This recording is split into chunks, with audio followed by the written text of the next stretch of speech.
Bonjour tout le monde et bienvenue dans un nouveau vlog. Nous sommes lundi matin et je range mes livres achetés à Lyon. Je vais vous parler un petit peu de mes lectures aussi. Et je vais faire un petit peu de travaux manuels parce que vous me posez de temps en temps la question, vous voyez des petites pastilles des fois à mes livres et vous me demandez qu'est-ce que ça signifie. Ça veut dire que ce sont des livres dédicacés. Et comme là tout est dédicacé, eh bien je vais en profiter. Ce week-end était juste parfait en fait. C'était... attendez, là. Voilà. Vous êtes posé sur le tambourin. Voilà, sur un tambourin. Du coup, un petit peu de bruit. J'essaie d'imprimer. Non, c'est bon. C'était trop bien ce week-end. C'était formidable. C'était hyper normal de retrouver les filles parce que on se parle presque tous les jours sur Instagram. On se raconte nos vies. On parle bouquin, bien sûr. Mais on parle de plus que ça parce qu'on se connaît maintenant pas mal. On a passé tout un week-end à Brive ensemble, là on a passé tout un week-end à Lyon ensemble. Et on s'entend super bien et ça fonctionne. Alors qu'on a des caractères quand même assez différents, et ben on s'enrichit les unes les autres en fait de nous et c'est trop bien. Donc voilà, c'est un peu la magie des réseaux sociaux parfois, ça fonctionne vachement bien. et on s'en plaint pas, donc c'est cool. Du coup voilà, je redescends un peu de mon nuage, c'est un peu... Je flotte un peu. Ça va être dur la reprise là, ce midi et ce soir, mais bon, c'est pas grave. Il faut que je me remette un petit peu dedans. Parce que j'ai rien fait du week-end, bien sûr, donc il faut que je bosse un petit peu. Je vais vous parler d'abord de ma lecture que j'ai commencé, que vous avez vu dans le précédent vlog. C'est Soundtrack de Hideo Furukawa. Furukawa Hideo. C'est chez Piquier et c'est une brique de 700 pages. 700 pages. Voilà, c'était quand vendredi dans le train, j'ai avancé de 180 pages. Et j'ai pas lu samedi, bien sûr. Et dimanche, sur le retour, j'ai lu 8 et 8, 16, 70 pages à peu près. Donc je suis là, j'arrive bientôt à la moitié.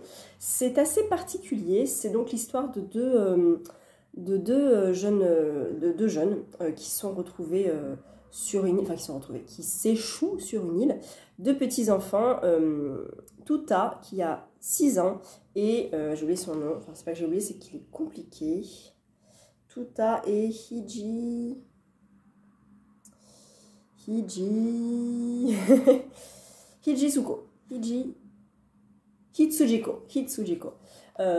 Enfant, ça veut dire enfant, je sais plus. Ko, c'est le ko de Kodomo. Kodomo, ça veut dire enfant en japonais. Et voilà, donc il y a Hitsujiko et Tuta, qui sont donc échoués sur une île. Et en fait, qui sont retrouvés. Qui sont rapatriés. Et ça se passe assez vite finalement, parce que moi je pensais que c'était leur vie sur une île, parce qu'ils s'échouent pendant presque 2 ans en fait, sur une île déserte, et ils survivent. Et moi je pensais qu'on allait raconter tout ça, donc on raconte un petit peu au début, mais en fait ils sont vite récupérés. Et ils retournent dans un Tokyo plus civilisé, mais ils ont changé, ils ont été un peu transformés par cette vie dans la nature. Il y a un beau soleil, c'est cool. Et Tokyo a changé aussi, il y a des problèmes de civilisation, de décombre de la société des hommes, voilà, plein de choses comme ça. Il y a des corbeaux, on trouve des corbeaux, et il y a un lien assez particulier à la musique et à la danse, et je ne m'attendais vraiment pas à ça. Et quand je vois la couverture, je me dis, ah, on dirait vraiment se renverser comme ça, une pose de danse en fait. Et je comprends maintenant, et je comprends Soundtrack en fait, le morceau de musique quoi, voilà, Soundtrack. Effectivement, il y a un lien avec la musique. Je ne vais pas vous en parler parce que c'est traité de façon assez particulière et je voudrais voir comment ça continue par la suite. Mais j'aime bien ces passages-là parce que ça me parle. Il parle notamment de notation du mouvement qui existe. Bien sûr, il y a 2 notations, la notation Benesch et la notation Laban, qui datent du début du 20e, je dirais même avant, fin 19e. Benesch et Laban, et donc c'est la façon de noter les mouvements en fait. Il y a plein de petits signes pour les chorégraphes pour transmettre en fait leur chorégraphie. Ça se fait plus trop maintenant parce que maintenant on a internet, on a des caméras, on peut se filmer, voilà, c'est plus simple, et chaque prof en fait note à sa façon sa choré, ou chaque chorégraphe note sa choré. Mais la notation du mouvement existe bien sûr, et c'est très intéressant que ça soit cité là parce que c'est pas habituel du tout en fait dans un livre, dans un roman comme ça, je l'ai jamais trouvé, donc c'était intéressant. Donc voilà, je passe un moment agréable mais particulier parce que c'est assez particulier comme ambiance, mais c'est très intéressant. Seulement, voilà, j'ai envie d'avancer un petit peu dans ma palle. Donc hier, dans le train avec Mag, J'ai commencé en numérique, Le rêve de nos mères. Je suis un petit peu embêtée par ça, qui s'enlève pas, mais c'est pas très grave. Ça a été donc le prix romantique, prix du livre romantique 2020, je crois. C'est de Karine Pitoki, et si vous suivez Estelle, vous savez qu'elle est dans le tome 2 du rêve de nos mères, qui est donc Les cendres sous les coquelicots. Et elle adore Karine Pitoki, elle la connaît, et en plus, l'avantage, c'est que moi, elle m'avait offert pour mon calendrier de l'Avent, dédicacé. Voilà, parce qu'elle avait acheté un festival, le festival du livre de Montsartou, auquel elle va assez régulièrement, je crois. Et là, on est vraiment dans une ambiance Downton Abbey.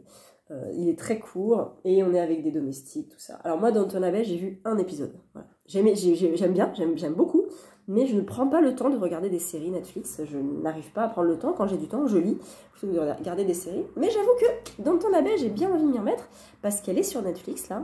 Et comme c'est pas permanent, je sais que d'ici quelques semaines, ça sera sûrement enlevé. Donc peut-être que j'essaierai d'avancer un petit peu cette saga, cette série, pour avancer dans la saga aussi, parce que là on est en 1912 en Angleterre, et on est dans un domaine, le domaine de Longfield Park, où la comtesse Julia vient de perdre son mari, et elle découvre qu'elle est enceinte de lui, donc il y a encore un petit peu de lui en elle.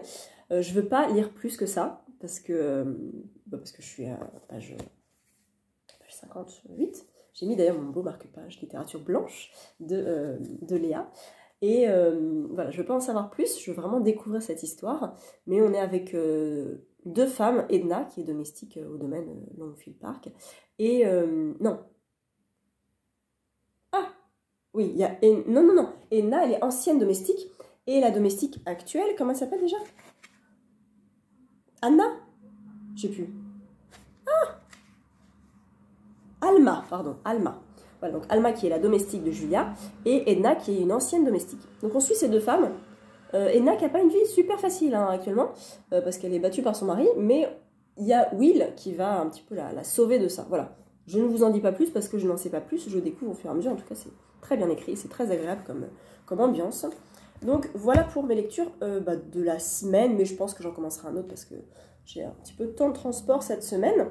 Je vous avais présenté les livres du salon du coup dans le vlog précédent, mais dimanche après-midi avec Mag, on s'est baladé et on a vu Marie Vintras. Marie Vintras, on l'avait vue en conférence, comme vous l'avez pu peut-être le constater dans le vlog précédent, et elle a écrit donc Blizzard, qui est un roman très court, qui fait 192 pages, qui est écrit très aéré, les chapitres sont très courts, et le blizzard fait rage en Alaska. Au cœur de la tempête, un jeune garçon disparaît. Il n'aura fallu que quelques secondes, le temps de refaire ses lacets, pour que Bess lâche la main de l'enfant et le perde de vue. Ce n'est pas le sujet principal. Il y a apparemment beaucoup de gens qui disent à l'autrice « Oh là là, moi je suis mère, c'est ma plus grande frayeur que mon enfant disparaisse », et c'est tout à fait normal. Mais elle dit « En fait, c'est pas ça le cœur de l'intrigue, c'est pas cette disparition-là. » Elle se lance à sa recherche, suivie de près par de rares habitants de ce bout du monde. Une course effrénée contre la mort s'engage alors où la destinée de chacun, face aux éléments, se dévoile. Avec ce huis clos en pleine nature, Marie Vintras, une écriture incisive, s'attache à l'intimité de ses personnages, tout en finesse révèle les tourments de leur âme. Donc voilà, on est plus sur vraiment de la psychologie en fait de personnages au cœur du blizzard. Donc ça nous intéressait avec Mag. Du coup, on l'a fait dédicacer, bien sûr.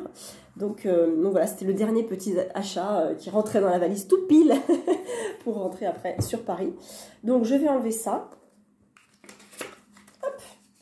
Et je vais pastiller mes livres pour vous dire que, encore une fois, le salon, c'était trop bien.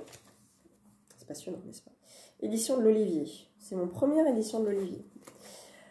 Donc, aujourd'hui, je prends la voiture pour aller bosser ce midi et je vais commencer un nouveau livre audio.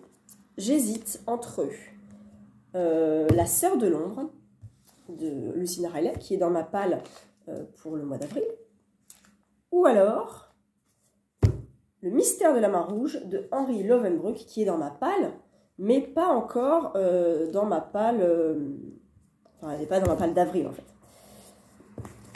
Lisez ce livre. Wildin, je crois que je l'ai fait acheter à 4 ou 5 personnes durant le week-end. Donc voilà, j'ai encore d'ailleurs des trucs dedans. Ah, c'est là. Littérature noire que j'avais emmené et mon petit programme. du salon. Donc je prends la voiture, donc peut-être le mystère de la main rouge, ou alors peut-être le tueur de l'ombre, la sœur de l'ombre. Je veux lire le tueur de l'ombre de Claire Favant, c'est terrible.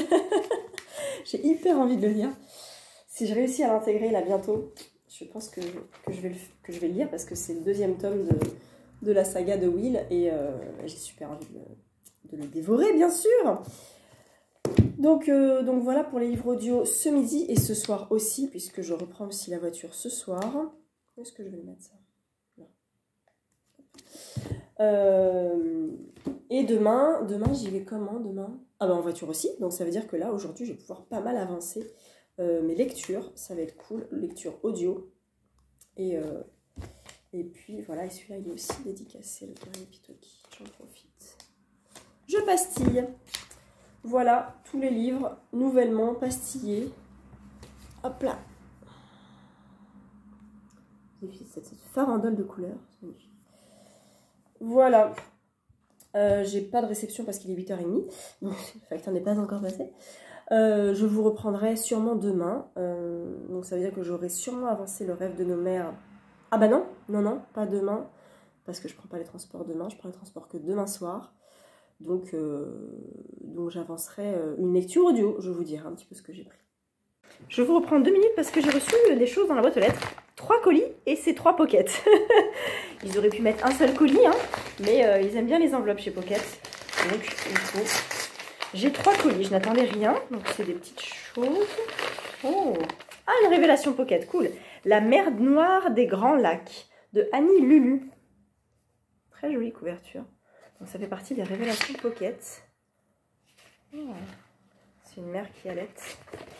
Ça parle de quoi? La mer Noire, c'est cette Roumanie où elle est née, ce coin pourri de l'Europe gangrené par le racisme et la honte. Les Grands Lacs, c'est ce Congo supplicié, le pays de ce père qu'elle n'a jamais connu, parce qu'elle ne se sent nulle part à sa place. Nili se met en quête de ses racines.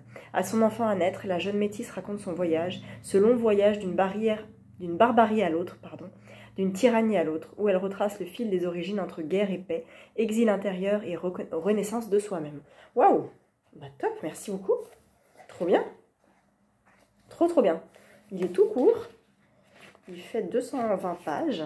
Et il est sorti, ou il va sortir. Je n'ai pas de date. Premier roman. Merci beaucoup, Pocket. Le deuxième est un peu plus gros. Beaucoup plus gros. C'est quoi?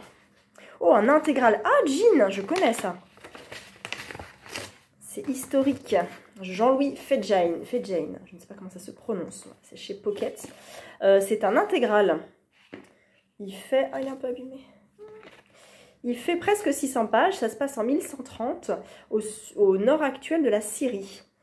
Au nord de l'actuelle Syrie, pardon. C'est une... Je sais pas si c'est de la SF, non? Fantasy, c'est de la fantasy. Ok. Merci beaucoup, Pocket, c'est Jean. Et là, j'ai une date. Oui, ça sort le 10 mars. C'est sorti le 10 mars. C'est sorti le 10 mars. Oh, c'est super. Merci beaucoup. Et enfin, un troisième Pocket.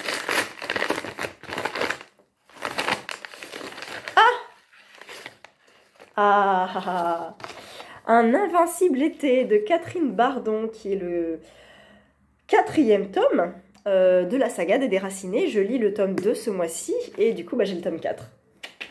J'ai pas le 3. J'ai pas le 3, c'est pas grave. Donc voilà, c'est le tome 4 d'un invincible été. Là on est sur 1980-2013, donc ça se rapproche vraiment de nous. Je vous dis pas le résumé, hein, bien sûr, je veux pas le lire non plus parce que ça me spoilerait, je pense. Et j'ai trop hâte, c'est cool et ça me donne encore plus envie de sortir l'américaine de ma palle. Et ben dis donc, gâtée par Pocket, hein. Merci pour ces 3 réceptions. Toujours très gâtée par Pocket. Voilà, allez, je vais bosser. Bonjour, nous sommes mardi. Je viens de m'étirer et de bâiller dans ma voiture. Je pourrais dormir pendant 2 heures, je crois. Mais il faut que j'aille bosser. Je suis un petit peu en avance. Il est 8h35. J'y vais dans 20 minutes à peu près. Donc je viens papoter un petit peu avec vous. J'écoute du coup Le mystère de la main rouge de Henri Lovenbruck. J'avais lu Le loup des cordeliers l'an dernier avec Estelle. Elle avait adoré. Moi, j'avais bien aimé. Mais je m'étais dit, je sais pas si je lirai la suite. Et en fait, à l'écoute, c'est très très agréable. On suit donc Gabrielle Joly. On est sur la deuxième enquête de Gabrielle Joly qui avait résolu le mystère du loup des Cordeliers à la fin du tome 1. Le lecteur sait qui est le loup des Cordeliers, mais les personnages et amis, compagnons, collègues de Gabrielle Joly ne savent pas qui c'est. Il a gardé ce secret-là. Donc on est un petit peu dans la confidence. Et c'est chouette et j'aime bien justement cette relation qu'ils ont tous les deux, Loup des Cordeliers et Gabrielle Joly, pour déjouer parfois certaines choses. Donc là, on est sur une affaire un peu plus corse, en fait, autour du mystère de la main rouge, justement, qui est un gant, enfin une espèce de société, tout ça. Bref, je ne vous en dis pas plus. Je vous conseille de lire cette saga. Moi, Henri Lovenbruck, j'avais essayé avec Nous rêvions juste de liberté, que j'avais malheureusement abandonné parce que je n'accrochais pas du tout à l'écriture, mais du tout. C'était pour moi trop plein de testostérone et de langage vulgaire. Et trop familier pour moi, vraiment j'avais pas du tout aimé, mais là c'est extrêmement différent. Je me rends compte que Henri Lovenbruck fait a tout un panel en fait différent d'écrits. Je sais qu'il écrit de la fantaisie fantastique aussi, des thrillers avec J'irai tuer pour vous, qui commence à me tenter un petit peu, j'avoue. Et puis roman historique comme la saga Gabrielle Joly. Je crois qu'il y a le troisième, c'est L'assassin de la rue Voltaire. Je ne sais pas s'il y en aura un quatrième, mais là pour l'instant je passe un très bon moment. C'est extrêmement bien écrit. Alors à l'audio c'est un bonheur à écouter.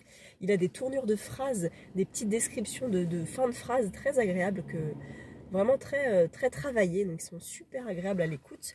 Je pense que je ne l'aurais pas vécu de la même façon si je l'avais lu en papier, peut-être que j'aurais trouvé ça un peu trop alambiqué, mais là à l'écoute c'est très agréable, donc je pense que j'écouterai le tome 3 aussi de cette façon-là plutôt que de l'avoir en papier. Je pense que je le recevrai de la part de Pocket quand il sortira, je ne sais pas quand il s'est sorti le tome 2. Il y a bien, oh là comme ça je dirais 6 mois peut-être. Ouais. Donc ça veut dire que potentiellement on peut se dire que en septembre, il y aura sûrement le tome 3 en poche. Et je ne sais pas du coup s'il y a un tome 4. Mais voilà, en tout cas, c'est très chouette. Cet après-midi, je vais reprendre Le rêve de nos mères sur le trajet. J'ai lu 60 pages, je crois qu'il en fait 200, un tout petit peu plus de 200. Il y a peut-être moyen que je le dégomme ce soir, selon la vitesse de croisière de lecture que j'ai. Mais comme j'ai un bon rythme en ce moment, c'est pas impossible, vu qu'il se lit vraiment très bien. Donc voilà, et puis comme ça, je recontinuerai Soundtrack, quitte à le mettre encore un peu de côté, peut-être lire 100 pages et puis en prendre un autre, parce que j'ai quand même beaucoup de choses à lire en avril, et tout me fait envie, en fait, j'ai envie de tout commencer, et de piocher un peu par-ci par-là, mais je ne peux pas, il faut que je me concentre, et je me rends compte que là, ce mois-ci, n'ayant pas fait de planning de lecture précis, ça me perturbe, parce que je suis contente de prendre au feeling, mais j'ai quand même besoin d'avoir des dates, en fait. Et le problème, c'est que si je me mets des dates et que je fais en fonction du nombre de pages, je suis pas assez organisée et je veux pas être trop organisée non plus. Je le suis déjà suffisamment pour moi et ça me convient très bien. Encore une fois, chacun a son rythme de lecture. Ne vous comparez pas. Certains lisent 3 livres par mois et c'est très bien. D'autres en lisent 10 et c'est très bien. Chacun a sa façon de fonctionner. C'est bien de s'inspirer de certaines choses. C'est bien. C'est pas forcément bien de copier, mais les inspirations sont toujours bénéfiques et peut-être peuvent faire changer un petit peu notre rythme de lecture. C'est pour ça qu'on a fait des plannings de lecture, des lectures communes, des choses comme ça, parce que on sait, avec Estelle et d'autres, que ça peut aider en fait, que ça peut motiver d'avoir des petits challenges, lecture commune, tout ça, mais sans que ça soit oppressant en fait. Et c'est ça qui est des fois un petit peu subtil à trouver. Donc moi j'avais fonctionné vraiment par planning de lecture pendant de nombreux mois, et là j'avais envie de lever un tout petit peu le pied sur les lectures communes. J'ai partagé sur Instagram mon planning d'avril. C'est vrai que là, j'ai personne qui est venu me dire « Ah bah tiens, je lirais bien ça, tiens, je lirais bien ça », parce qu'il y avait déjà des lectures communes qui étaient prévues, qui étaient mises en place. Et puis voilà, ça fonctionnait comme ça. Peut-être que ça a duré un temps et c'est pas grave, et peut-être que ça reviendra et ça sera très bien. Mais voilà, pour ce mois-ci, alors je sais que je vais en caler quand même, hein, notamment La Plantation, que je lis avec mon petit gang. Je vais lire aussi Nuit noire, étoile morte de King avec Séverine de Il est bien ce livre. Il faut juste que je lui dise quelle date ça m'arrange, mais elle est assez flexible. Et puis le reste, L'audace de la liberté que je lis avec Hélène aussi, il faut que je sache quand est-ce qu'on veut le lire. Voilà, et pour la suite, je pense que je vais quand même me mettre quelques dates, en sachant qu'il faudrait que je respecte un petit peu plus le nombre de pages, comme je vous disais, pour ajuster en fait mon temps de lecture. Parce qu'un livre de 700 pages, je ne peux pas le lire en 3 jours. Hein. Voilà. Et j'en ai de 700 pages, donc il va falloir que j'agence un petit peu tout ça. Il fait un temps tout caca, il pleut, voilà, il pleut. C'est un peu la déprime. Voilà. Je vais peut-être écouter un petit peu encore le mystère de la main rouge et puis je vais aller bosser. Je bosse en école ce matin, donc ça va être rapide. C'est des petits cours, c'est des maternelles, donc ça va vite. Donc voilà, 8h40. Oh, peut-être je fais une sieste. Oh, je vais peut-être faire une sieste. Nous sommes mercredi après-midi et je viens vous parler un petit peu du livre que j'ai terminé. J'ai fini Les rêves de nos mères de Karin Pitoki. C'était très chouette, c'était très bien. Je suis bien contente d'enfin l'avoir lu. Merci beaucoup Estelle pour ce cadeau. Et je n'ai qu'une envie, c'est de lire le tome 2, bien sûr. J'ai vu que le tome 2 sortait en poche en septembre chez Pocket et qui faisait 600 pages contre 260. Voilà, c'est presque le tiers, enfin le triple. Bref, donc c'est beaucoup plus. Parce que le grand format il est un sacré pavé, mais d'après Estelle, il se lit tout seul. Il est aussi bien que le tome 1. Dans cette histoire, nous suivons plusieurs personnages. Nous suivons le domaine de Longfield. Je crois que je vous l'ai déjà dit de toute façon que Longfield Park, je ne vais pas m'étaler là-dessus. Avec plusieurs personnages principaux, notamment Julia, Will, Edna et un peu Emily après. Vous n'êtes pas droit. Je crois que vous n'êtes pas droit. J'ai le niveau, mais bon, bref. Donc voilà, on les suit au domaine d'Ashford en 1912, avec des histoires un petit peu diverses, notamment Julia qui attend un enfant de son mari qui malheureusement est décédé.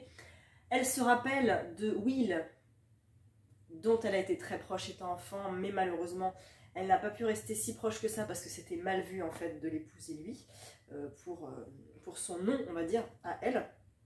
Elle devait épouser un riche lord.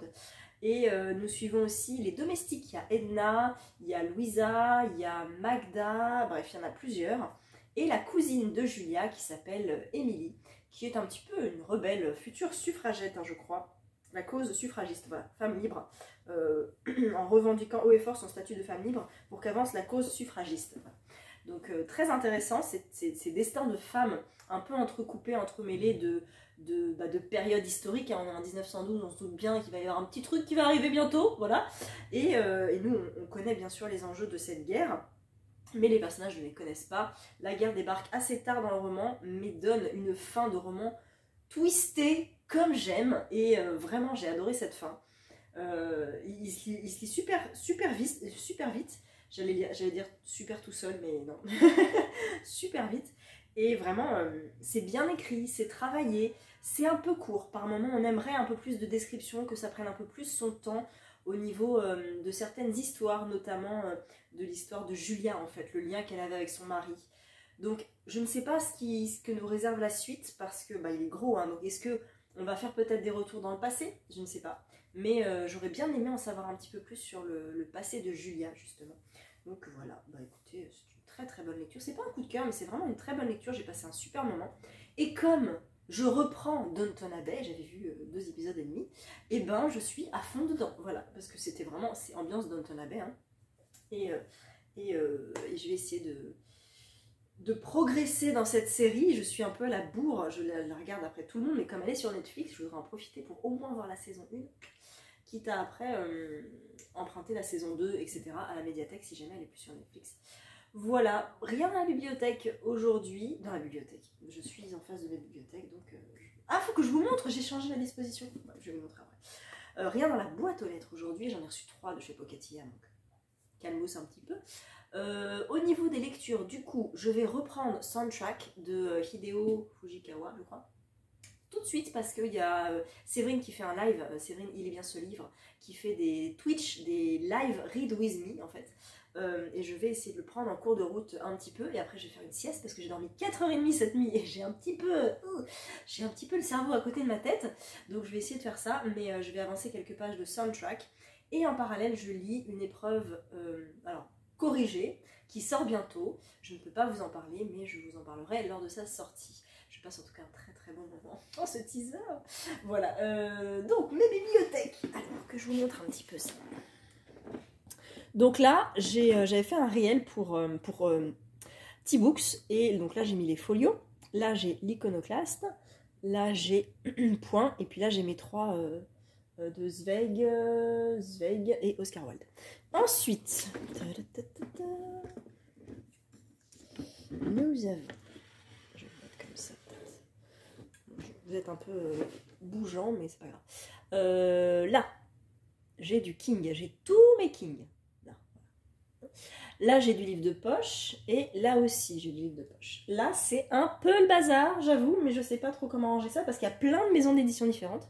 Ici, comme ça, c'est un peu le bazar. Ici, on a un Brajlon, 2 Tornada, 2 Charleston Poche, du Milady, un petit peu de Gallimard Flammarion et du Gallmeister. Par là. Au-dessus, on a du Folio Harry Potter et le Royaume du Nord, tout ça. Du libretto, il est là, de l'archipel, archipoche. Et derrière ça, c'est du Babel, acte sud Babel. Et là-bas, c'est Pocket. Voilà, j'ai trop de Pocket, ça va pas du tout. Pocket, et là, c'est 10-18. Et j'ai lu aussi, là, tout ça. Là. Voilà, donc voilà pour les bibliothèques, hop là, qui, a priori, vont pas trop bouger. J'essaie de temps en temps d'enlever ceux que j'ai le moins aimés, parce que je les relirai pas, parce que j'ai pas envie de les garder spécialement. Et le problème, c'est que j'arrive à un certain nombre de livres que j'ai tout envie de garder, là, en fait. Donc ça devient de plus en plus compliqué, parce que presque tout ce que je lis est bonne lecture, donc ça devient un petit peu complexe à réorganiser. Il va falloir que je réinvestisse bientôt, peut-être. Mais là, ouais, Pocket, j'ai fait 2 étages, parce que ça devient compliqué. Je peux encore les mettre, au lieu de les mettre comme ça, je peux encore les mettre comme ça. Mais c'est vrai que j'aime moins dans ce sens-là. Après, c'est des livres que j'ai déjà lus potentiellement, donc ils ne sortiront plus de ma bibliothèque. Mais pareil, les Kings, j'ai plus de place. Et j'en ai 2 que j'ai pas lus. J'ai Nuit Noire, Étoile Morte, que je vais lire là d'ailleurs ce mois-ci. Et j'ai La Tempête du siècle, qui ne sont pas lus. Où vais-je les mettre? Je ne sais pas. Donc voilà. Peut-être que bientôt, je vais encore embêter mon chéri pour dire j'ai plus de place.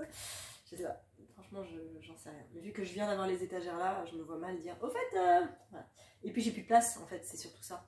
Là, vu comment c'est agencé, là, en fait, de ce côté-là, vous avez la table à repasser qui bouge pas parce qu'on s'en sert tout le temps.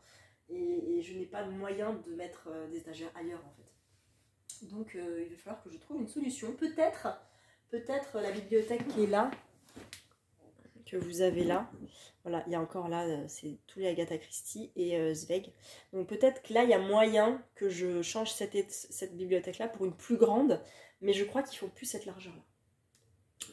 Et que s'ils la font, en fait, c'est trop haut par rapport à mon plafond, parce que je suis sous les toits. Donc voilà, bref, toute une question d'organisation, vous vous en doutez. En tout cas, tout ça, c'est lu. Tout est lu. Ah non, peut-être dans les Kings. Dans les Kings, j'en ai des pas lus. Mais sinon, tout est lu. J'en ai lu beaucoup. Je vais vous laisser là et je vais aller lire un petit peu avec Séverine. Je vous reprendrai probablement demain, en espérant avoir bien avancé Soundtrack, bien avancé le livre teaser dont je ne peux pas vous parler. Et je commence vendredi avec les filles La Plantation de Leila Micham, dont j'ai d'ailleurs Le vol des libellules ici, que j'avais beaucoup aimé. Hop là, mais malheureusement l'autrice ne pourra plus publier le roman puisqu'elle n'est plus de ce monde. Mais en tout cas, j'ai très envie de lire aussi Les Roses de Somerset qu'elle a publié. Voilà, je vous laisse là, je vous reprends demain. Nous sommes jeudi midi, je viens vous parler un tout petit peu parce que j'ai avancé Soundtrack ce matin dans les transports. Je suis arrivée à la moitié, ça me plaît toujours autant et même un peu plus. Parce qu'il y a vraiment un rapport à la danse hyper intéressant qui me parle énormément. Je peux vous lire un passage si vous voulez, parce que j'ai mis des petits post-it. Même 2 passages. Non, je vais vous lire un passage qui, moi, m'a beaucoup plu.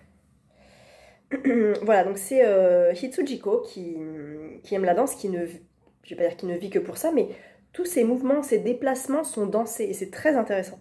Elle dit les partitions, enfin c'est pas elle qui dit, c'est l'auteur. Les partitions transcrivent des morceaux de danse, ça elle le savait. Et elle les incarnait et interprétait librement.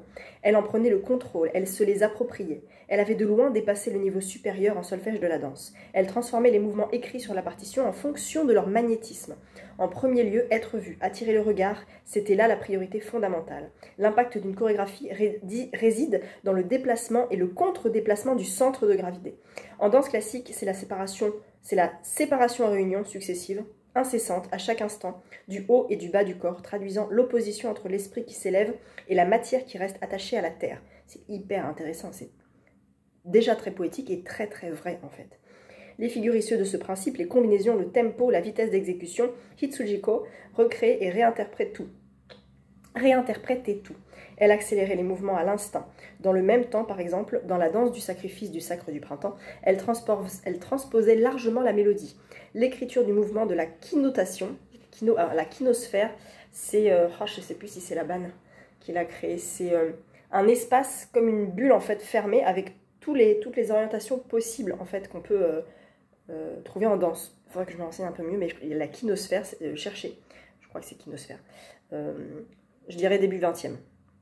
La kinotation était maintenant inscrite en Hitsujiko sous une architecture modifiée. Elle expérimentait les effets de ses chorégraphies et consignait les mouvements étudiés et adaptés. Cela donnait de nouvelles pages de partition, des notations revisitées, dirigées vers un objectif unique. Je trouve ça génial, voilà, j'adore ça. C'est pas que ça, parce qu'on est quand même dans un Tokyo un peu post-apo, enfin pas post-apo, mais une société qui s'est vraiment dégradée, tant niveau mentalité, je dirais, des gens et environnementale, mais c'est vraiment intéressant et il y a un petit côté, c'est pas fantastique mais magnétique justement de Hitsujiko, très intéressant. Donc voilà, je suis à la moitié et j'aime vraiment bien. Donc ça a mis du temps, ça a mis pas mal de temps à démarrer parce que le début de l'histoire avec ces deux petits enfants qui sont sur une île est court, puis on les recueille, ils retournent à la civilisation, puis ils grandissent, ils sont tout petits, ils ont 4 et 6 ans quand ils sont échoués sur cette île et là ils ont 16 ans.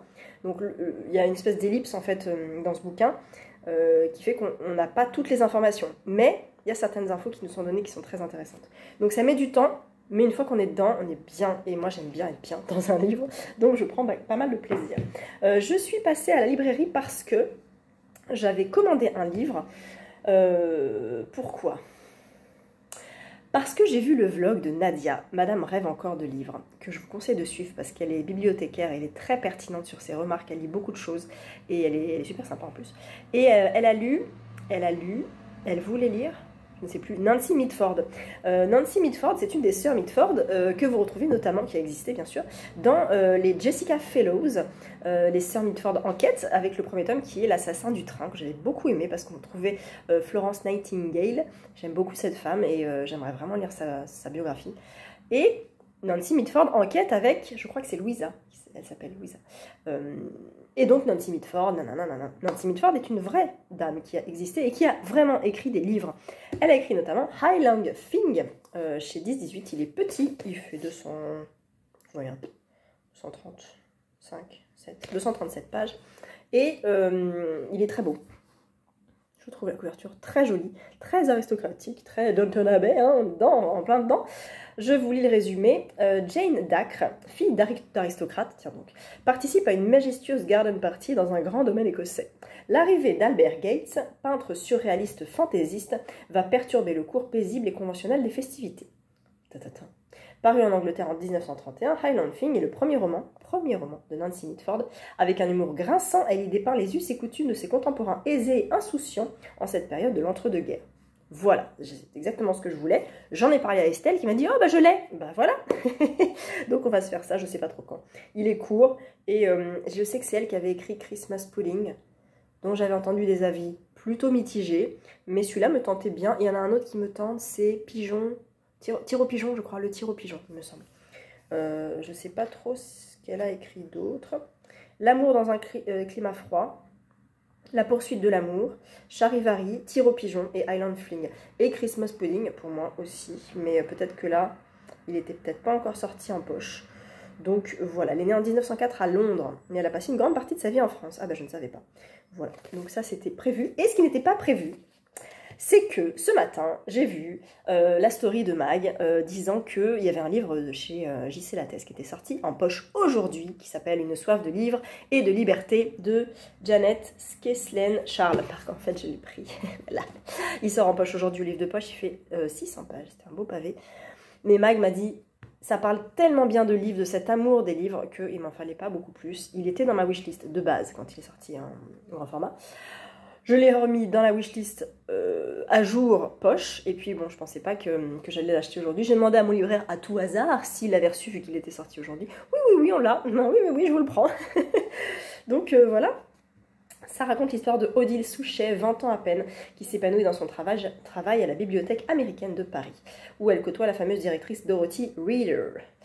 Lorsque la Seconde Guerre mondiale éclate, la jeune femme risque de tout perdre, y compris sa chère bibliothèque. Alors que les nazis envahissent Paris, Odile et ses amis s'engagent dans la résistance avec leurs propres armes, les livres. Inspirée de la vie de ses amoureux, des mots qui ont pris le risque d'aider les lecteurs juifs, donc c'est une histoire potentiellement assez vraie.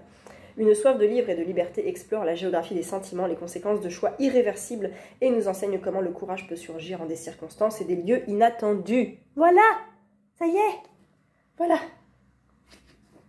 Il est à moi. 2 de plus dans la palle. C'est pas grave. Je finis Soundtrack, demain on commence la plantation et comme j'ai un petit peu de temps, je vais essayer de lire un peu cet après-midi, notamment le livre que je lis là sur ma liseuse, dont je n'ai pas le droit de vous parler encore. Mais voilà, j'essaie d'avancer petit à petit. J'ai écrit des chroniques qu'il faut que je publie potentiellement. Mais voilà, ma foi, c'est une bonne journée.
Nous sommes vendredi matin, ça y est, je suis habillée, douchée, prête.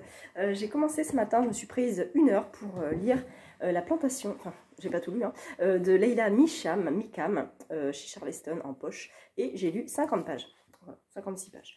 Ça se lit tout seul, c'est très agréable, c'est très sympa. Il y a juste un truc qui m'a tiqué au début, je relis un petit peu le début du résumé, et puis je vois Silas Tolliver n'a qu'un seul rêve, celui de partir pour le Texas avec sa bien-aimée Lottie, pour y établir une plantation.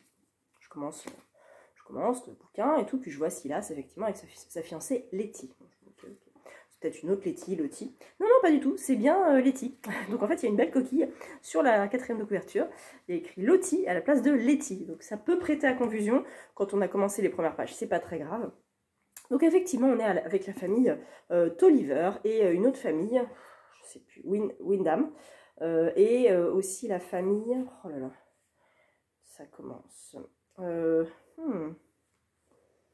Bref, on est avec 2, voire 3 familles de riches propriétaires de plantations et d'esclaves noirs. Mais on a parmi cette famille Jessica, qui a une amie très proche, qui est en fait sa domestique, qui s'appelle Tilly. Non, elle s'appelle pas Tilly. Attendez. Ça craint, je l'ai commencé ce matin. Elle s'appelle... Tippy. Voilà, elle s'appelle Tippy et elle est très proche d'elle, sauf que c'est sa domestique, elle n'a pas le droit d'être proche d'elle, elle n'a pas le droit de porter les mêmes robes qu'elle, même si elle les a confectionnées pour elle et pour Jessica, tout ça. Il y a des règles en fait à respecter. Et là en fait le frère de Jessica, Silas, va partir, c'est son frère, hein. Oui, je commence déjà. C'est pas son frère du tout.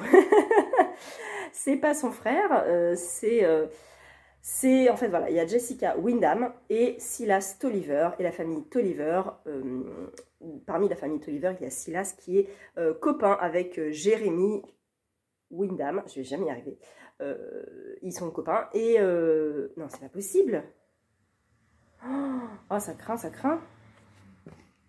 Nous sommes vendredi matin, presque midi, je vais me préparer pour le live parce qu'on fait un petit live avec Estelle, ça va être chouette. Et ce matin, je me suis pris quelques minutes, presque 1 heure, pour commencer la plantation de Leila Mikam. J'ai lu 56 pages et ma foi, ça se lit très bien, très vite. Je passe un très beau moment de lecture, pour l'instant c'est bien écrit. C'est un peu complexe au niveau des personnages parce qu'il y a 2 familles, les Tolliver et les Wyndham, avec Jessica notamment qui a l'air d'être un sacré caractère, et qui est amie avec sa domestique, Tippy, sauf que c'est pas très bien vu, parce que ça reste sa domestique, et on est en 1835, donc voilà, en Caroline du Sud, voilà, c'est un petit peu compliqué, donc voilà, en tout cas j'aime bien ce personnage, et puis on a Silas qui veut partir avec son copain Jérémy, qui est le frère de, je sais plus qui, une autre famille, tout ça, qui veut partir au Texas pour monter sa propre plantation, il me semble, pour y établir une plantation. C'est juste le début, il fait 600 pages, vous vous doutez bien que je ne suis qu'au début de l'histoire. Celui-là, il va me faire le week-end, en sachant que j'aurai pas beaucoup de temps pour lire ce week-end. Il va surtout me faire lundi et mardi. Et j'aimerais bien le finir mardi, parce que mercredi, je commence L'Audace de la Liberté, la biographie de Olympe de Gouges. Donc voilà. Quoi vous dire d'autre? J'ai reçu un beau livre de chez Pocket. Je ne sais pas ce que c'est. Je ne sais pas faire de bruit. J'aurais pu le pré-ouvrir. Qu'est-ce que c'est? Petite carte, chère Florence. Voici le silence de la ville blanche. Oh, qu'il est beau ce titre. Nous vous souhaitons une belle lecture. Je ne connais pas du tout. Oh, elle est belle cette couverture. De Eva Garcia Sáenz de Ulturi. Le silence de la ville blanche. J'adore la couverture et le titre est très beau. Alors, Vitoria, cathédrale Santa Maria, dimanche 24 juillet. 2 corps nus et bâillonnés sont retrouvés dans la crypte. Un garçon et une fille, les mains délicatement posées sur les joues l'un de l'autre, alors qu'ils ne se connaissaient pas. Une mise en scène macabre qui rappelle immédiatement à l'inspecteur Alaya le double crime du dolmen, premier d'une série de meurtres atroces qui avait ébranlé la ville 20 ans plus tôt. Une affaire pourtant résolue et dont le coupable est toujours sous les verrous. Ah, alors qui a décidé de réveiller l'horreur? Trop bien. Merci beaucoup. Bon, bah, c'est un thriller, hein, bien sûr. Et il fait... Oh, il est mouillé. Bon, il pleut en même temps, genre. Il fait 600 pages. Il fait 623 pages. Ah oui, d'accord, ok. Il y en a un nouveau qui vient de sortir qui s'appelle Les Rites de l'eau, de l'auteur. Je ne sais pas si vous l'avez vu passer, c'est chez Fleuve. Et là, du coup, ça doit être son premier... de l'autrice, pardon, c'est une femme qui vient de sortir chez Pocket. El silencio de la ciudad blanca. Voilà, je ne parle pas, mes cours d'espagnol sont très très loin et j'étais nulle en espagnol, donc je ne pourrais pas bien prononcer ça. Mais on a affaire, à mon avis, à un thriller assez intéressant. Voilà, en tout cas la couverture donne bien envie. Merci beaucoup Pocket, c'était ma petite réception du jour. Je vais donc me préparer pour le live. J'ai une machine à étendre avant et des petits trucs à ranger. Et puis, je vous retrouve cet après-midi potentiellement si je conclue le vlog cet après-midi. Sinon, je le conclurai demain